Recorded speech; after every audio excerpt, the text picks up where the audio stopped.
we're going to talk about this.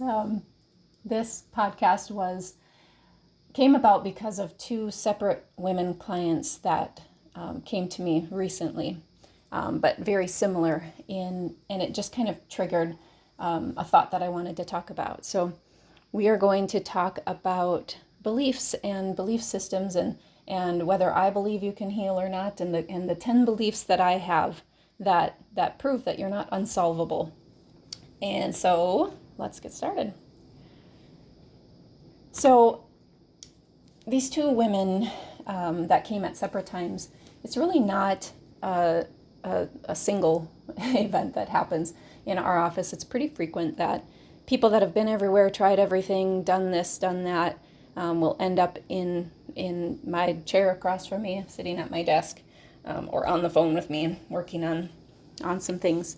And both of these women used similar phrases, and so it made me think how often I was hearing this and wanted to talk about it a little bit.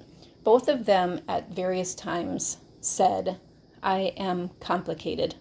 I'm a mystery client. I am unsolvable. And the first thing we have to decide there is right away, I told them, let's just correct one thing right away. You're not complicated. Your situation might just be complex. And it makes me think of, have you ever read a book that wasn't complex? It's super boring. There's no depth.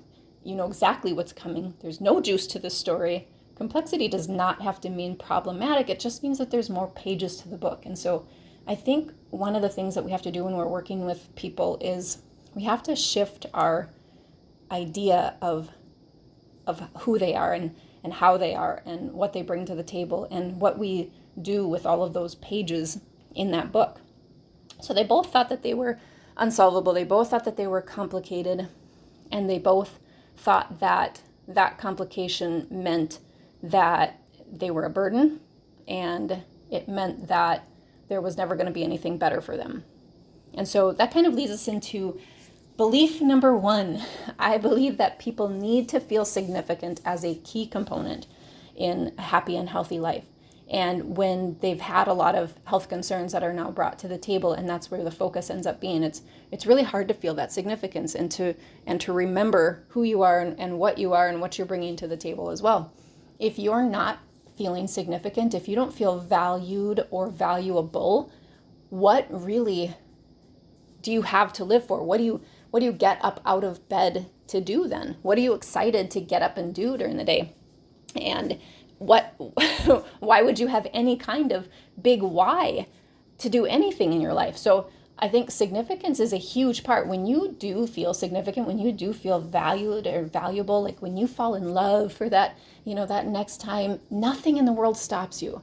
You feel like you have such a confidence. You feel like you're standing so tall and nothing's going to get in your way.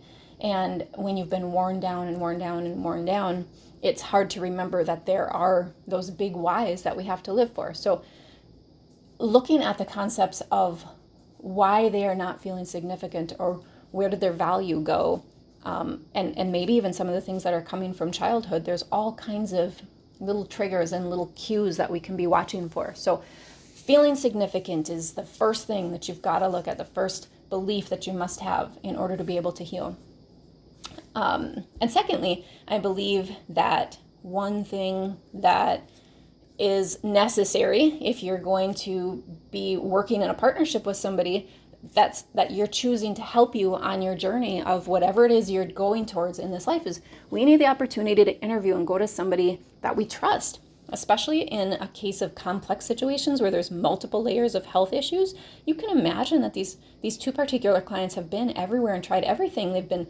Promises have been made to them and the programs didn't end up working. And so I think you would come with the same conclusions that either there's just something so majorly wrong with you that you can't be fixed or that no one can help you. And a big part of it is I think perhaps it's that maybe you haven't been heard. And so the real problems can't be addressed.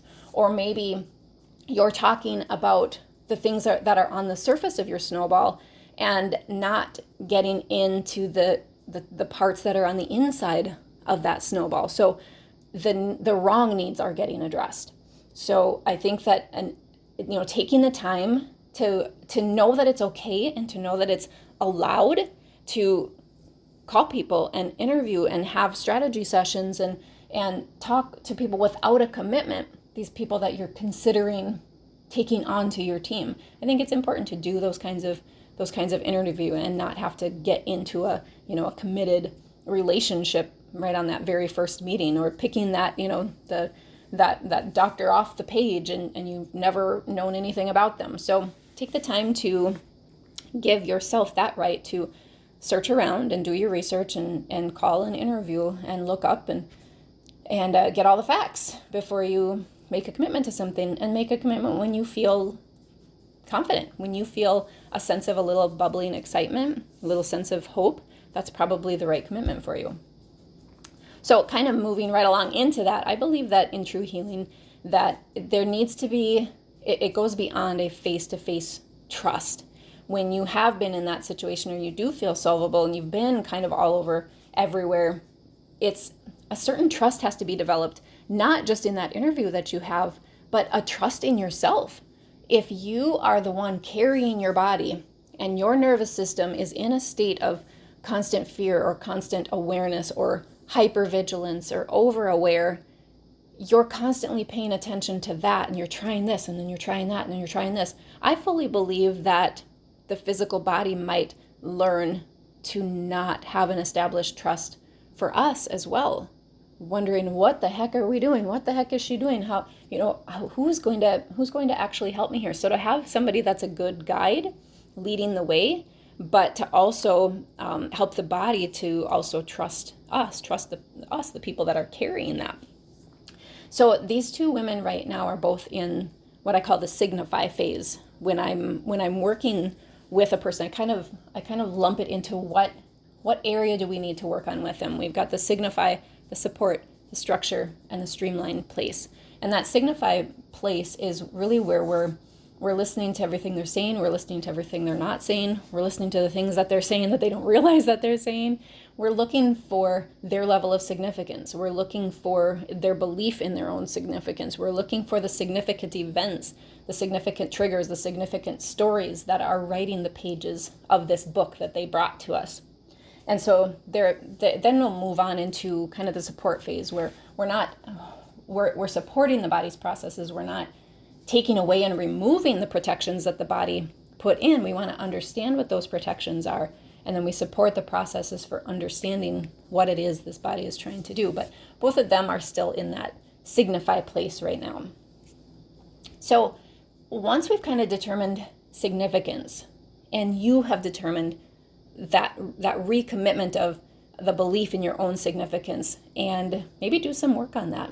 Where do I find my value? Do I feel valuable? Where do I feel like my value has been taken from me? Where have I given my value away? You can do that kind of work on yourself right away.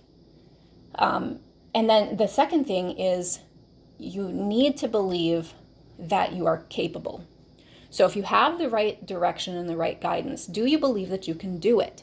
And I think one of the missing links is we've been kind of taught that something from the outside is going to come in and save us. Something's going to come in and rescue us.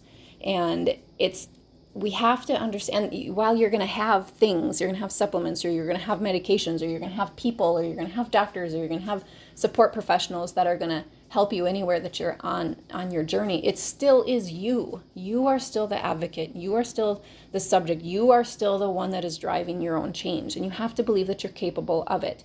I know for a fact that those people that come in and think that we are going to do it all for them or to them, they don't have success. It's not going to work. You have to believe that you are capable of bringing about change in your life. Okay, so both of them at one point asked, essentially, do you believe that I can heal?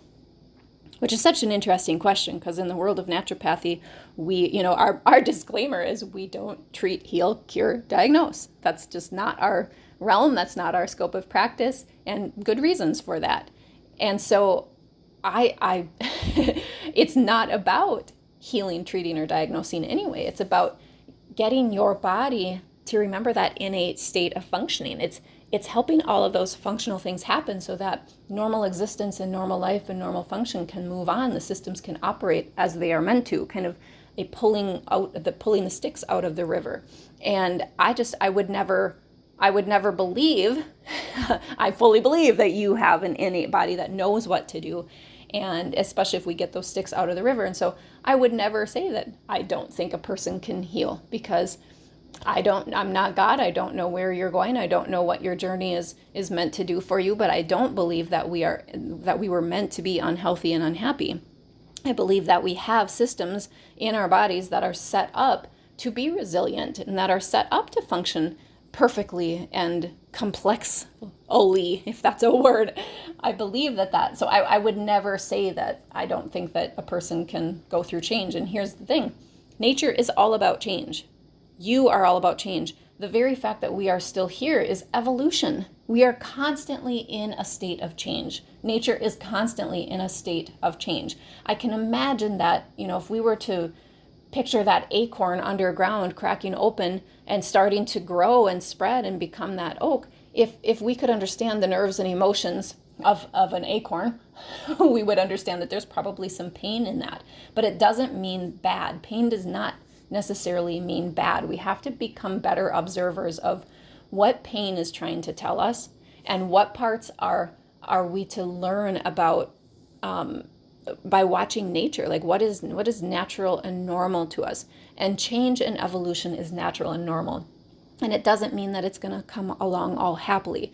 We are in the business, life is in the business of challenge. You get through the next challenge and it grows you into the next person that you're going to be. Even your body knows that. Every time you get sick, you develop all of the things that help you to not get sick with that same thing later on, so that it can recognize that, bacteria or pathogen. And so life really is built on that idea that we are constantly going to go through challenge and grow through that challenge. I think the greater piece is that we need to develop resiliency. We need to learn how to move through those challenges. We need to understand that the wave is never going to stop crashing on the shore, but it doesn't mean that it's tearing things down. It's perfect in exactly how it is. So when they ask, do you think I can heal? I would say that's only going to go as far as you think. And so one of the concepts that we're working on with each of them is that nobody else's beliefs are really what matter. That you have to have the belief strong enough, and it might go outside what other people believe. But I think because of where they've been, they needed to know that the person that they're partnering with believes in them. And again, that ties back to significance. Okay, and here's the thing with that too. I don't think you're unsolvable, because I don't think there's anything to solve. I think what we need to do is understand the what is, and then provide the structure to make a different outcome. If we're not liking what the what is came to be, then we have to make choices that give us a different outcome. So here's the next belief is, I believe that we can't do any real work until the nervous system agrees with us. And what I mean by that is, interventions might be good, but at any point that the intervention is very impactful, very forceful onto the body, we have to be observant of that. So here's a good example. Vitamins are great. We need the vitamins to work. If we're taking supplemental vitamins, however, we can get really skewed really fast. So vitamin C is wonderful. If you take 2,000 milligrams of vitamin C, your body has to deal with 2,000 milligrams of vitamin C. Maybe it only needed 600.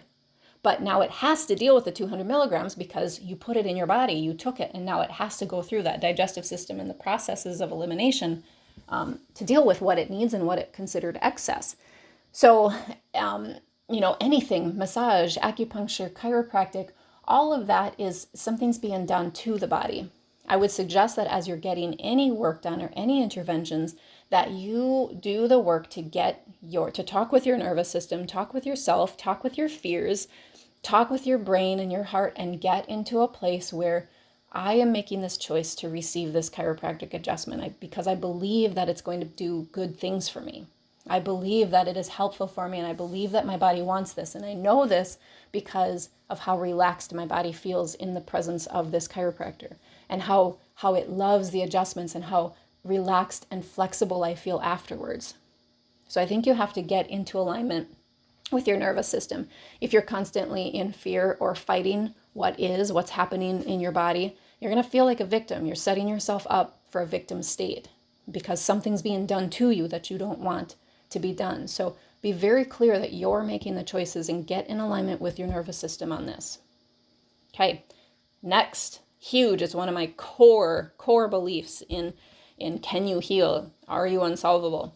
Is you have to be in a state of non-fear. So I don't believe, and it's literally physically, chemically, biochemically not possible to heal in a state of fear. Fear comes in a state of sympathetic dominance, in that fight or flight.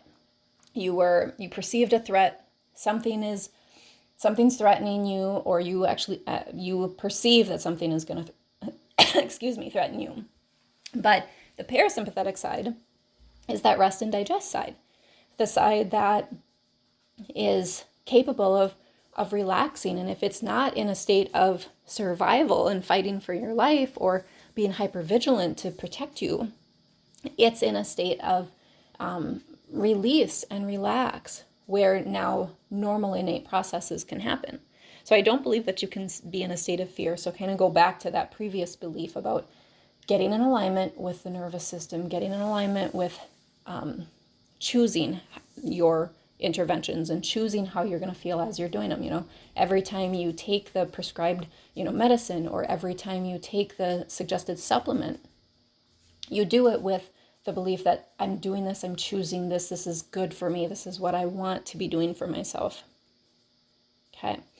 I think that the last belief that I'm going to talk about is also, I think all of them are very important, so big surprise there, but I think the last belief is just key to understanding. We need to understand that the body is always doing what it's doing to try to protect us. No matter what label we give it, or what feeling we give it, or this is bad, this is dangerous, this is horrible, I hate this, I don't like this is awful. The body is doing what it's doing to protect us. It always is. That's the mammalian, older evolutionary system of protection and survival of the fittest. So the things that we can look at here are, we need to see, what is it that we're trying to protect? What is it that we're scared of? What is the perceived threat here? Why would the body be creating this? What is it trying to protect?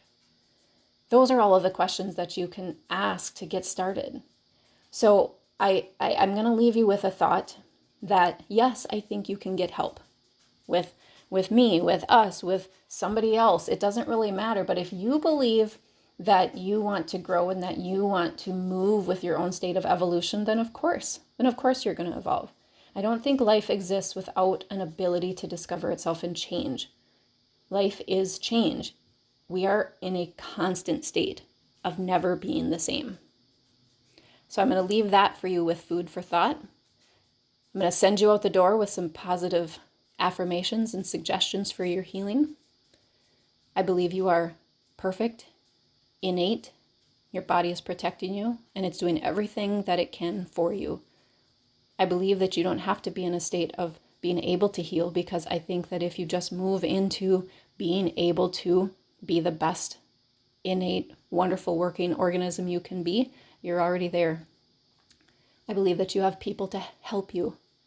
You can believe that you have people to help you. You have resources. We live in a world filled with resources. You can make any changes that you want. You are not a victim in any state. You are not unsolvable. You may have complexity, but everything is happening for a reason. You are evolving. You are changing, and change is good. You accept change easily. You move with change easily, just like the waves moving onto the shore. Change is easy. You are in a constant state of never being the same, and that's okay. Thank you for joining our conversation. I encourage you to keep having conversations of your own and go out and cause health in your world. If you'd like, look in the descriptions below. I'm going to post a link to a couple worksheets that you could use to develop your own healing beliefs and kind of be a little starter for you in your own little belief path of healing. So I appreciate you joining us. Go continue to have those conversations that cause health, and we'll see you again next time.